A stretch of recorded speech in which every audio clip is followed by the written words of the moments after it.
सर्वे करने आए तो रोको इनको। सबसे बड़ी ग्राम सभा है, बहुत अच्छी जानकारी है, धन्यवाद। आपने काम भी रुकवाया मशीनों से।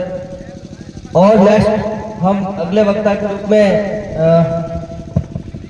प्रसून भाई मजार, राष्ट्रीय संयोजक, वो आए और अपना विचार रखें। प्रसून भाई मसार, प्रदेश संयोजक आदिवासी आरक्षण मोर्चा राजस्थान से, डूंगरपुर से पधारे। जोरदार तालियों के साथ स्वागत करें दादा का।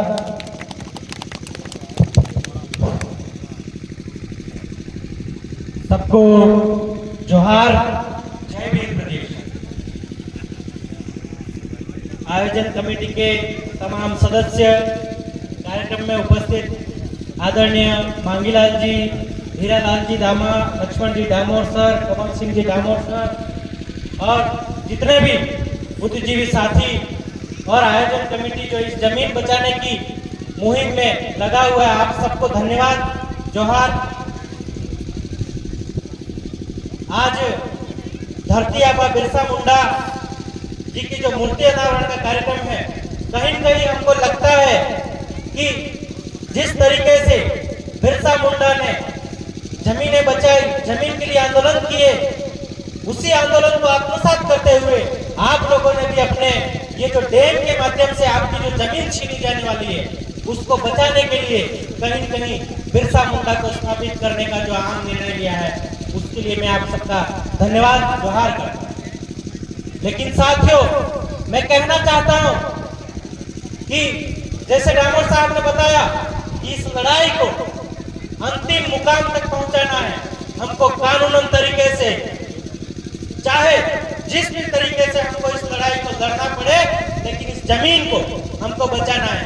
क्योंकि आज ये जमीन, कल वो जमीन, आज ये प्रोजेक्ट, कल वो प्रोजेक्ट करके ये जमीनें हम निरंतर इस शेड्यूल्ड एरिया की जमीनें जो है हम खोते जा रहे हैं। ये जो DMIC Delhi Mumbai industrial corridor जब यहाँ से निकल रहा था, ये जो 8 लेन निकल रहा था, तब मैं और मेरी पत्नी बेलोसा बबीता कच्छप यहाँ खवेसर में पाइप लेकर फिट करते थे।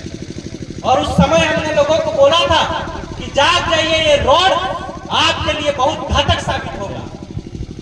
लेकिन उस समय का समय था, नहीं सुना। लेकिन हम आपसे अब भी आग्रह करना चाहते हैं कि ये रोड आपके लिए चुनौती बन के आया है। इस रोड के अगल बगल में जो निवेश क्षेत्र जो खत्म हुआ, वैसे ही सरकार की मंशा के अनुरूप यहाँ 4000 कंपनियों को यहाँ बिठाने का उनका साजिश है, दिल्ली से मुंबई के रूप। और जब ये DMIC का प्रोजेक्ट जब बन रहा था, तो हमारा जो सड़क परिवहन मंत्री है नितिन गडकरी, वो संसद में खड़ा होकर ये बोल रहा था कि दिल्ली से मुंबई के लिए हम लोग जो रोड है उसके बगल में लैंड एक्वायर करके भी 8 लेन बना सकते थे। लेकिन इस रोड को हमने इसलिए चिन्हित किया कि हमको लैंड एक्विजिशन कॉस्ट है, भूमि अधिग्रहण की जो पैसा है, वो सिविल एरिया से यहाँ कई गुना कम देना पड़ेगा।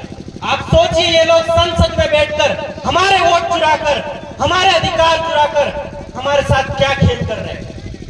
इस शेड्यूल्ड एरिया के लोगों को उन्होंने क्या समझ रखा है, ये भी आपको जानने की जरूरत है। आपका राजनीतिक शोषण हो रहा है, आपका आर्थिक शोषण हो रहा है, आपका सामाजिक शोषण हो रहा है। उस सब शोषण के लिए लड़ने के लिए आपको या तो स्वयं लड़ना होगा या फिर तो लड़ रहे हैं उनका साथ सहयोग। मैं आपसे कहना चाहता हूं कि जो राजनीतिक शोषण है, उसकी बेड़ियों से आजाद होने के लिए भी आपको एक बहुत बड़ी तैयारी करनी होगी। और ये आश्चर्य की बात है कि मध्य प्रदेश में इतने सामाजिक संगठन हैं, लेकिन जब जल जंगल जमीन बचाने की बारी आती है, तो दिन ब दिन हमारे जो साथी हैं वो बेखुद पर चले जा रहे हैं। जमीन बचाने के लिए आपके बीच में जो लोग लड़ रहे हैं, उनका आपसे मैं फिर से अनुरोध करना चाहता हूँ। मेरी माताएं बहनें बैठी है, उनसे भी अनुरोध करना चाहता हूँ कि हेडापाड़ी की जो लड़ाई है, ये आपने सुन ली ने आज सामाजिक लड़ाई है, लड़ाई में हाथ आलवाना समय है। मैं आपसे अनुरोध करना चाहता हूँ, ये जो डैम की लड़ाई है, जो स्थानीय साथी कमेटियां जो लड़ रही है, उनका आप सहयोग दीजिए। कोर्ट में या फिर कानूनन तरीके से किसी भी आयोग में जहां जाना पड़ता है, हम लोग आपके साथ कंधे से कंधा कंधा मिलाकर खड़े रहेंगे, ये आपसे वादा करके जाते हैं। इसी के साथ आप सबको पुनः धन्यवाद। हमको याद किया, हमको सुना आप, और इस लड़ाई को आप निरंतर लड़ते रहें, इसी आशा के साथ मैं अपने शब्दों को विराम देता हूँ। धन्यवाद। जोहार।